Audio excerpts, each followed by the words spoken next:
Hello everyone, I am Lavanya, a ServiceNow developer at Palani. In earlier video, we have seen how to create a work order task. In this video, we are going to create and configure a work order task dependencies in FSM. If a work order contains multiple tasks, you can create dependencies between the tasks to control the order in which they are performed.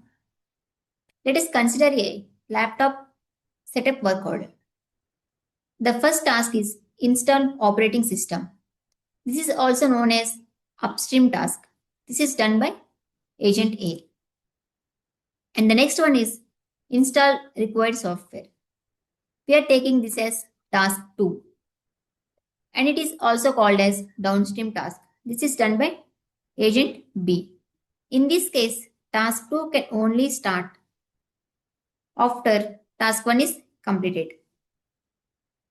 For this, you need to install a plugin called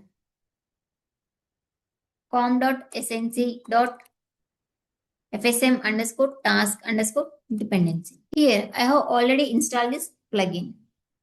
So, for this, you need required two roles.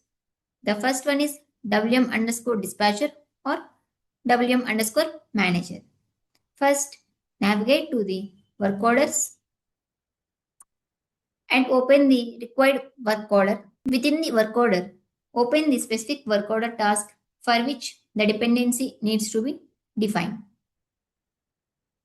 In work order task, scroll down to the related list section. In either the dependents on or dependents related list, click new to create a dependency. In the service order task template dependencies, fill the fields. Here, predecessor means upstream task that controls the start or end time of the successor task. Here, predecessor means upstream task that controls the start or end time of the successor task. And the next one is successor.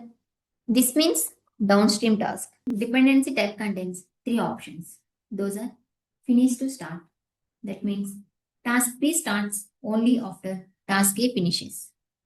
This is the most commonly used option. And the second one is start after start. It is used when task B can start after task A has started. And the last one is start together.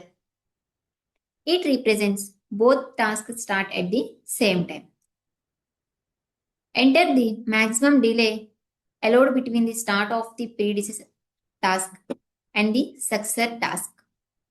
For this example, we are leaving this field as empty. Select this checkbox if a maximum waiting time between the tasks are required. Otherwise, you can leave it unchecked. After entering all required fields, click Submit to save the task dependency. After that, you have seen dependency type finish to start, and the predecessor means this work order task has to be finished. That's all for today's video. If this helped, please like, subscribe, and leave your questions in the comments. Thanks for watching. See you next time.